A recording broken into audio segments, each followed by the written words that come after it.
இனிமே கண்ணை மூடிட்டு கடலை எண்ணெய் வாங்கலாம்.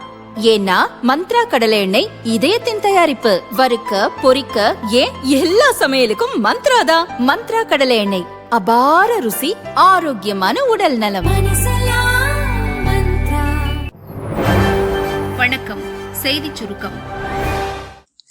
உச்ச தலைவர் கமேனி மரணம், 40 நாள் துக்கம் அனுசரிப்பு, ஈரான் அரசு அறிவிப்பு.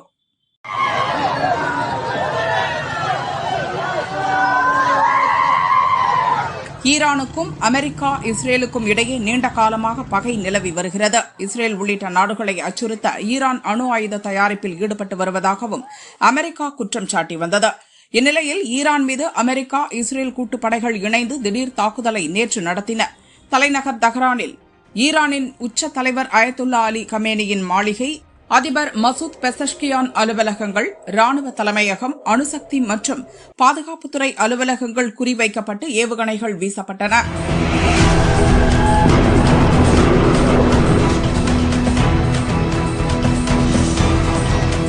ஆனால் முன்னெச்சரிக்கையாக கமேனி பதுங்கு குழியில் பதுங்கி உயிர் தப்பியதாக முதலில் ஈரான் அரசு தெரிவித்தது.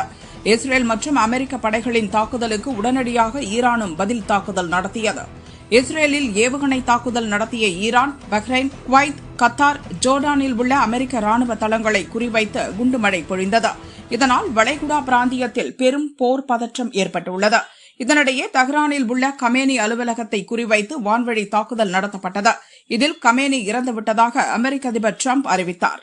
கமேனியை வரலாற்றில் மிகவும் தீய மனிதர்களில் ஒருவர் என்று குறிப்பிட்ட டிரம்ப், அவரது மரணம் ஈரானிய மக்கள் தங்கள் நாட்டை திரும்ப பெறுவதற்கான மிகப்பெரிய வாய்ப்பு என்று தெரிவித்தார். கமேனி அலுவலக கட்டடத்தின் இடிபாடுகளின் கீழ் கமேனியின் உடல் கண்டெடுக்கப்பட்டதாக இஸ்ரேல் அறிவித்தது. கமேனி இறப்பை ஈரான் நாட்டின் சில ஊடகங்களும் உறுதிப்படுத்தி செய்தியாக வெளியிட்டன. ஆனாலும் ஈரான் அரசு அதிகாரப்பூர்வமாக அதனை உறுதிப்படுத்தாமல் இருந்தது. கமேனி உயிருடன் இருக்கிறாரா இல்லையா என்ற குழப்பம் ஈரான் மக்களிடையே ஏற்பட்டது. இந்நிலையில் அமெரிக்க இஸ்ரேல் கூட்டுப்படைகள் நடத்திய வான்வழி தாக்குதலில் கமேனி இறந்துவிட்டார் என்று ஈரான் அரசு ஊடகம் உறுதிப்படுத்தியுள்ளது.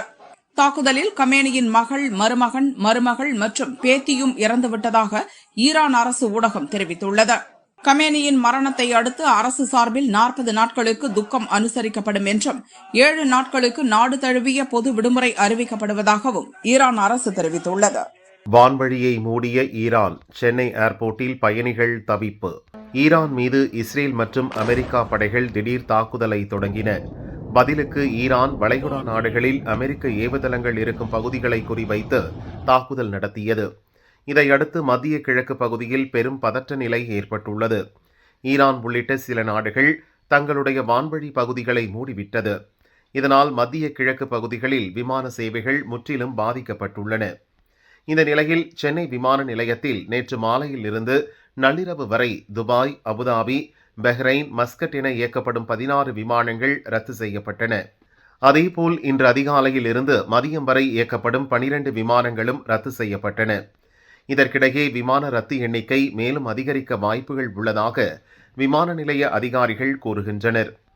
அதோடு பிரிட்டன், அமெரிக்கா, ஜெர்மன் உள்ளிட்ட நாடுகளில் இருந்து சென்னை வரும் பல்வேறு விமானங்கள் ஈரான் வான்வழியை கடந்து வர வேண்டியுள்ளது.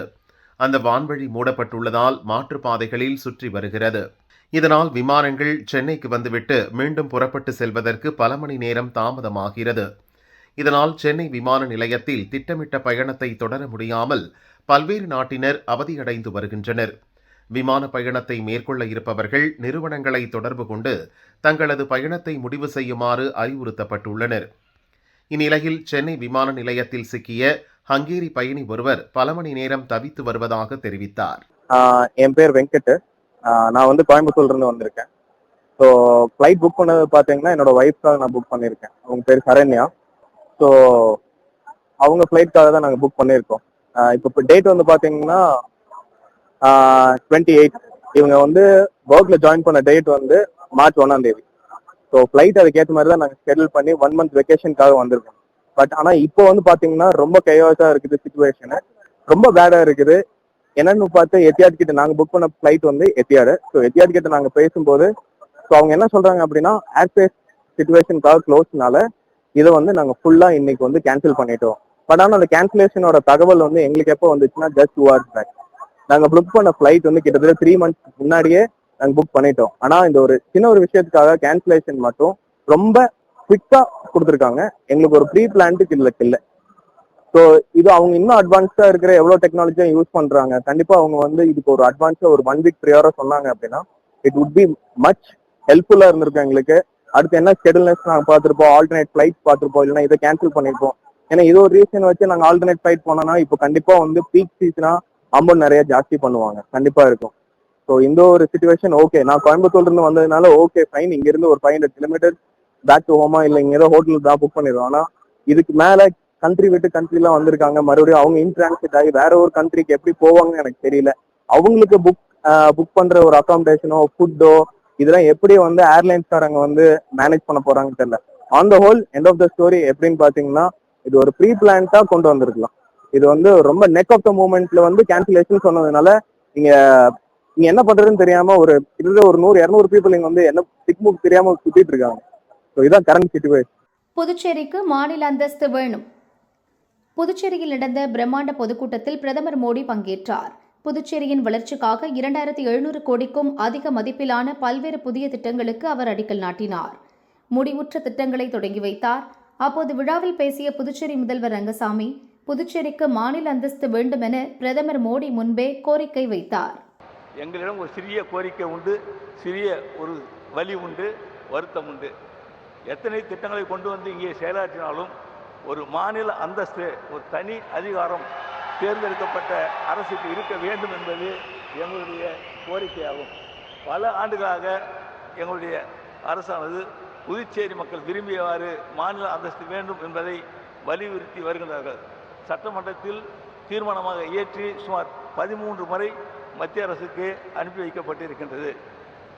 என்று சொன்னால் எத்தனை வளர்ச்சியை பெற்றாலும் அது தேர்ந்தெடுக்கப்பட்ட அரசு, சட்டமன்ற உறுப்பினர்கள், அமைச்சர்கள், அமைச்சரவை இவற்றிற்கு தேவையான அதிகாரம் வேண்டும் என்பதுதான் புதுச்சேரி மாநில மக்களுடைய நீண்ட நாள் கோரிக்கையாகும்.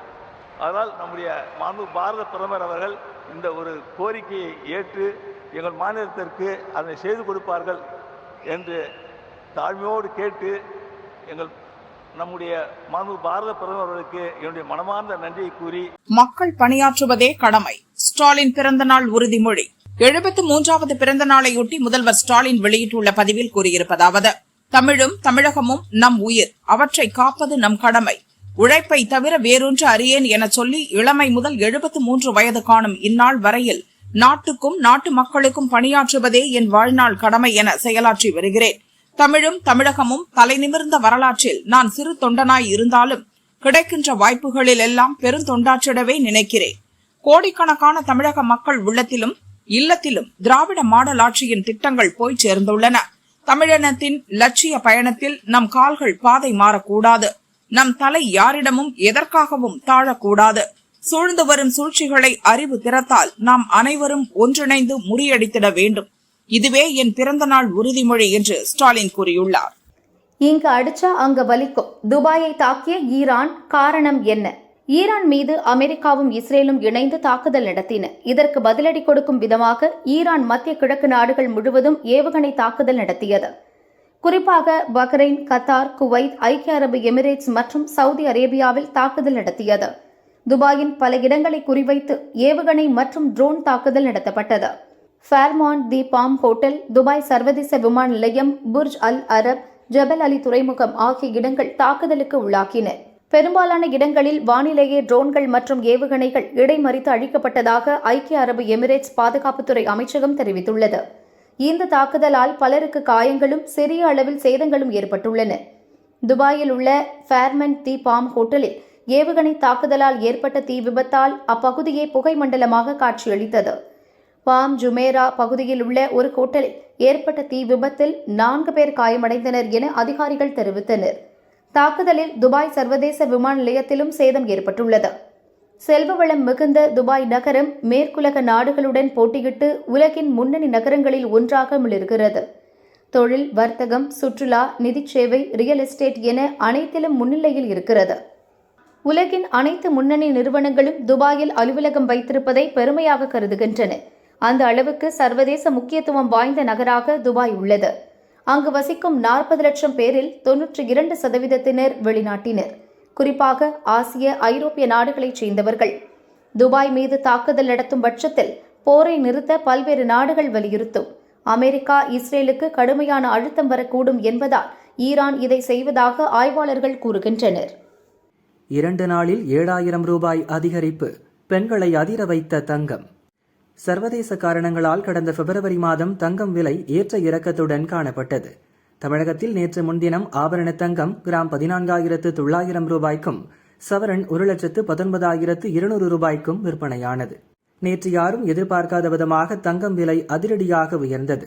சவரனுக்கு 5,200 ரூபாய் அதிகரித்து 1,24,400 ரூபாய்க்கு விற்பனையானது. வழக்கமாக ஞாயிற்றுக்கிழமை இந்தியாவில் நகை மார்க்கெட்டுக்கு விடுமுறை.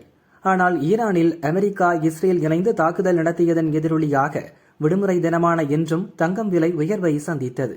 தமிழகத்தில் இன்று 22 கேரட் ஆபரண தங்கத்தின் விலை சவரனுக்கு 1,800 ரூபாய் அதிகரித்து ஒரு சவரன் 1,26,200 ரூபாய்க்கு விற்பனையாகிறது.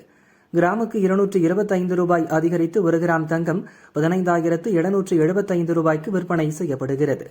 நேற்று 5,200 ரூபாய், இன்று 1,800 ரூபாய் என 2 நாளில் ஒரு சவரனுக்கு 7,000 ரூபாய் அதிகரித்துள்ளது தாய்மார்களை அதிர்ச்சியடைய வைத்துள்ளது. வெள்ளி விலை கிராமுக்கு 5 ரூபாய் உயர்ந்து 1 கிராம் 325 ரூபாய்க்கும், கிலோவுக்கு 5,000 ரூபாய் அதிகரித்து 1 கிலோ 3,25,000 ரூபாய்க்கும் விற்பனை செய்யப்படுகிறது.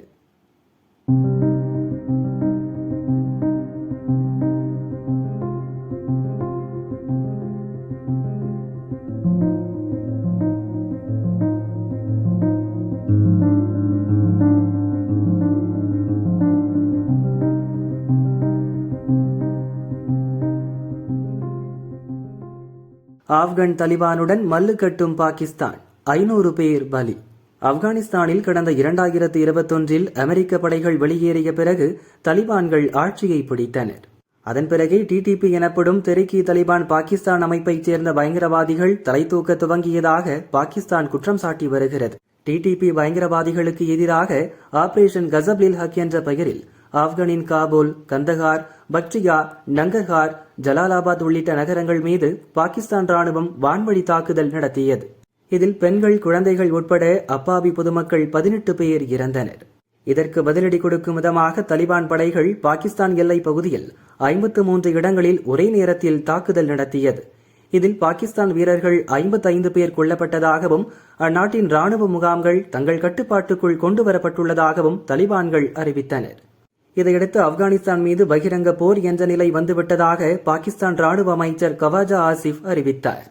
அதன்படி பாகிஸ்தான் ராணுவம் நடத்திய தாக்குதலில் தலிபான் ராணுவத்தினர், பயங்கரவாதிகள் உட்பட 331 பேர் கொல்லப்பட்டுள்ளதாகவும் 500க்கும் மேற்பட்டோர் காயமடைந்துள்ளதாகவும் தெரிவித்துள்ளார்.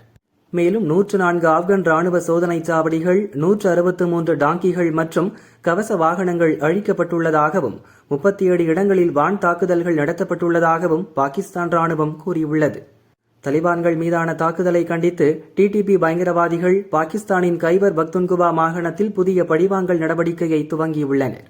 பெஷாவர், பன்னு, புத்வேர், நவ்ஷேரா, வடக்கு வசிரிஸ்தான் மற்றும் கோஹாட் உள்ளிட்ட 6 நகரங்களில் நேற்று ஒருங்கிணைந்து தாக்குதல் நடத்தினர். போலீஸ் ஸ்டேஷன்கள், பாதுகாப்பு அமைப்புகள் மீது தாக்குதல் நடத்தப்பட்டதில் 7 போலீசார் உட்பட 11 பேர் இறந்தனர். இந்நிலையில் ஐக்கிய நாடுகள் சபை பொதுச் செயலரும் பல்வேறு நாட்டு தலைவர்களும் இருதரப்பினரும் கட்டுப்பாடுடன் நடந்து கொள்ள வேண்டும் என்று வலியுறுத்தியுள்ளனர். போர் நிறுத்தம் அறிவிக்க வேண்டும் என்றும் அமைதி பேச்சுக்கு வர வேண்டும் என்றும் அறிவுறுத்தியுள்ளனர். வெளியே வந்தார் அத்திவரதர். கும்பகோணத்தில் பக்தி பரவசம், திரளும் பக்தர்கள் 10 நாள் தரிசனம். காஞ்சிபுரம் வரதராஜ பெருமாள் கோவிலில் 40 ஆண்டுகளுக்கு ஒருமுறை அத்திவரதர் குளத்தில் இருந்து எடுக்கப்பட்டு சயன மற்றும் நின்ற கோலத்தில் அருள் பாலிப்பார். கடைசியாக 2019ஆம் ஆண்டு ஜூலை 1ஆம் தேதி எழுந்தருளி 48 நாட்கள் பக்தர்களுக்கு அருள் பாலித்தார். காஞ்சிபுரம் போலவே தஞ்சாவூர் மாவட்டம் கும்பகோணம் கோயிலிலும் அத்திவரதர் தரிசனம் அரிய நிகழ்வாக கருதப்படுகிறது. கும்பகோணம் பிரம்மன் கோயில் தெருவில் சௌராஷ்டிரா தர்ம பரிபாலன கமிட்டி நிர்வாகத்தால் 1739ஆம் ஆண்டு கட்டப்பட்ட வரதராஜ பெருமாள் வேத நாராயண பெருமாள் கோயில் உள்ளது. இந்த கோயிலில் அத்திமரத்தினால் உருவாக்கப்பட்ட அத்திவரதரை தரிசனம் செய்தால் சகல தோஷங்களும் முன்ஜென்ம பாவங்களும் நினைத்த காரியம் கைகூடும் என்பது ஐதீகம். 1915 ஆண்டில் பாதாள அறையில் இருந்து அத்திவரதர் வெளியே வந்து பக்தர்களுக்கு அருள் பாலித்தார். அதன் பிறகு 98 ஆண்டுகளுக்கு பின் 2013 அத்திவரதர் வெளியே வந்து பக்தர்களுக்கு அருள் பாலித்தார். 12 ஆண்டுகளுக்கு பிறகு மார்ச் 1 முதல் அத்திவரதர் அருள் பாலிப்பார் என கோயில் நிர்வாகம் அறிவித்தது.